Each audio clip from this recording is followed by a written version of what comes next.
உலகம் முழுவதும் ஈரான் அமெரிக்க போரை வேடிக்கை பார்த்துக் கொண்டு இருக்கும் வேளையில் ரஷ்ய அதிபர் விளாடிமிர் புட்டின் மிக அமைதியாக ஒரு மிகப்பெரிய பொருளாதார புரட்சிக்கு வித்திட்டுள்ளார். மே 1, 2026 முதல் ரஷ்யாவில் இருந்து 100 கிராமுக்கு மேல் தங்க கட்டிகளை ஏற்றுமதி செய்ய தடை விதித்து ஒரு முக்கியமான அரசாணையில் கையெழுத்திட்டுள்ளார். இது சாதாரண தடையா என்று கேட்டால் இல்லை. இது அமெரிக்க டாலரின் ஆதிக்கத்தை உடைப்பதற்கான ஒரு மாஸ்டர் பிளான் என்று பொருளாதார நிபுணர்கள் கூறுகிறார்கள். ரஷ்ய உலகின் மிகப்பெரிய தங்க உற்பத்தியாளர் ஆண்டுக்கு 310 மெட்ரிக் டன் தங்கத்தை வெட்டி எடுக்கிறது.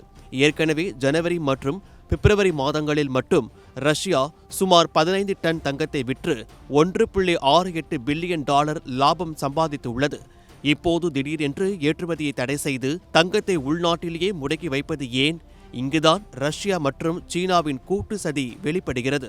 அமெரிக்க டாலரை நம்பி இனி வர்த்தகம் செய்யக்கூடாது என்று முடிவு செய்துள்ள பிரிக்ஸ் நாடுகள் பிரிக்ஸ் யூனிட் என்ற புதிய கரன்சியை அக்டோபர் 2025 அறிமுகப்படுத்தின. இந்த கரன்சிக்கு 40% தங்கம்தான் அடிப்படை. எனவே தங்கத்தை வெளியே போக விடாமல் ரஷ்யா சேமித்து வைப்பது இந்த புதிய கரன்சியை வலுப்படுத்துவதற்காகத்தான். டாலருக்கு பதிலாக தங்கத்தை மையமாக வைத்து வர்த்தகம் செய்யும் கோலட்ரிஸ் பேஸ்ட் சிஸ்டம் உருவாக்கப்பட்டு வருகிறது. ஈரான் போர் இதற்கு எப்படி உதவுகிறது தெரியுமா? ஹோர்முஸ் ஜலசந்தி முடங்கியதால் எண்ணெய் விலை உயர்ந்தது.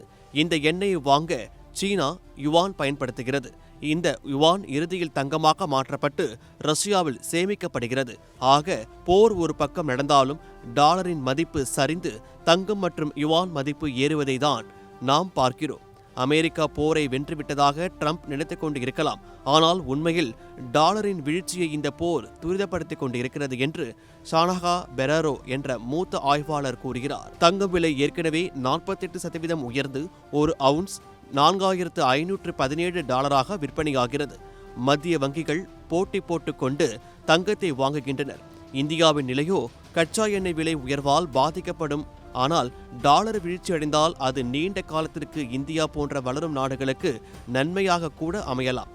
புடினின் இந்த தங்க தடை உலக பொருளாதாரத்தில் ஒரு புதிய அத்தியாயத்தை தொடங்கி வைத்துள்ளது.